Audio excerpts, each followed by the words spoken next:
कालेषु मामान अस्मत् युद्ध। हे अर्जुन, तू निरंतर मेरे नाम का स्मरण कर। बहुत से लोग कहते हैं ये कैसे पॉसिबल है, कैसे हम निरंतर भगवान का स्मरण कर सकते हैं। परंतु अगर ये संभव नहीं होता तो भगवान गीता के माध्यम से अर्जुन को कभी नहीं कहते कि तस्मात् सर्वेषु कालेषु, सब काल में तू मेरा स्मरण कर। ये कैसे पॉसिबल है?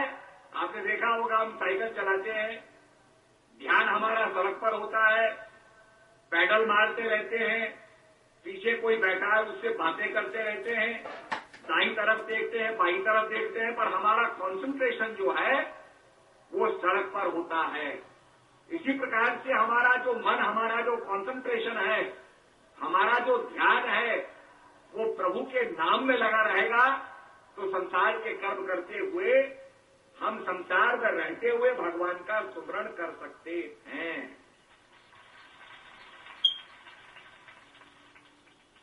और भगवान कहते तस्मात् सर्वेषु कालेषु, सब काल में निरंतर। अब आप बताइए निरंतर क्या चीज है? क्या हमारी आंखों का खुला रहना निरंतर है? जब हम थक जाते हैं आंखें बंद हो जाती हैं, सो जाते हैं। ये बॉडी का एक सिस्टम है एनर्जी को रिकुपरेट करने का, फिर से एनर्जी को प्राप्त करने का। नींद में जाकर के एनर्जी को फिर से हम प्राप्त करते हैं तो आदमी की आंखें बंद हो जाती हैं। तो आंखों का खुला रहना संभव नहीं है, बंद होंगे ही होंगे।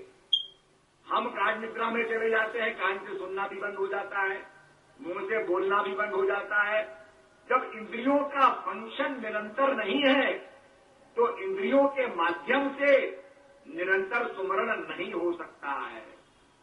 अगर आप करना भी चाहोगे तो नहीं होगा। तो निरंतर सुमरण कैसे होगा? हमारे अंदर क्या चीज निरंतर हो रही है?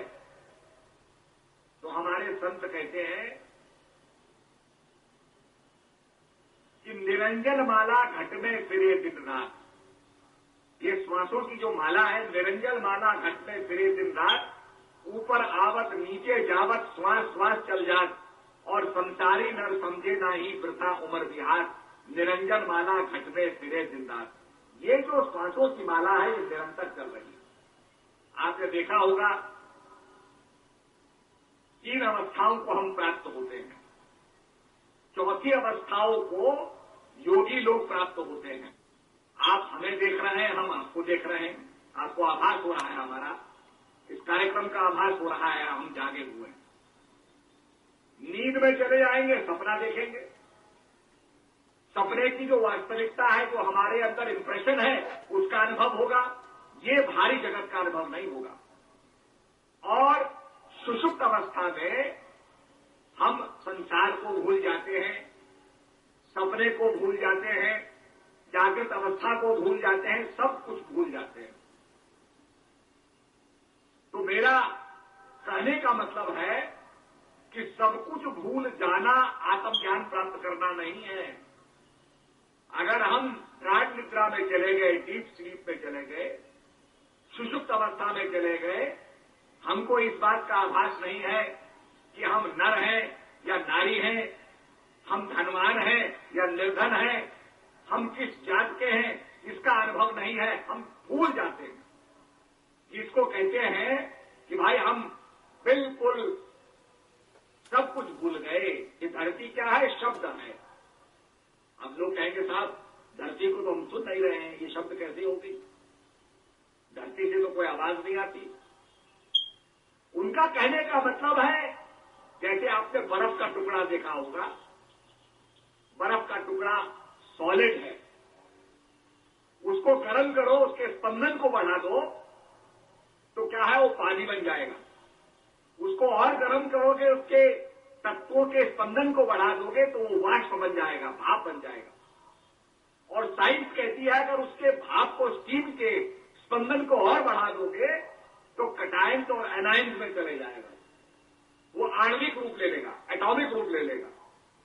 तो कहने का मेरा मतलब है धरती स्थूल है। जैसे बताते हैं कि भाई वाइब्रेशन होती है, जैसे मिलिट्री की पलटन लेफ्ट राइट करके चलती है, ऐसे हर चीज वाइब्रेट कर रही है। उसका स्पंदन बढ़ जाता है तो पानी बन जाती है, उसका स्पंदन और बढ़ जाता है तो वाष्प बन जाती है। तो ये शब्दी धरती शब्दी आकाश, धरती से लेकर के स्थूल से लेकर के और आकाश माने सूक्ष्म तक सब वाइब्रेशन का ही विस्तार है, शब्द का ही विस्तार है। शब्द माने यहां स्पंदन से है।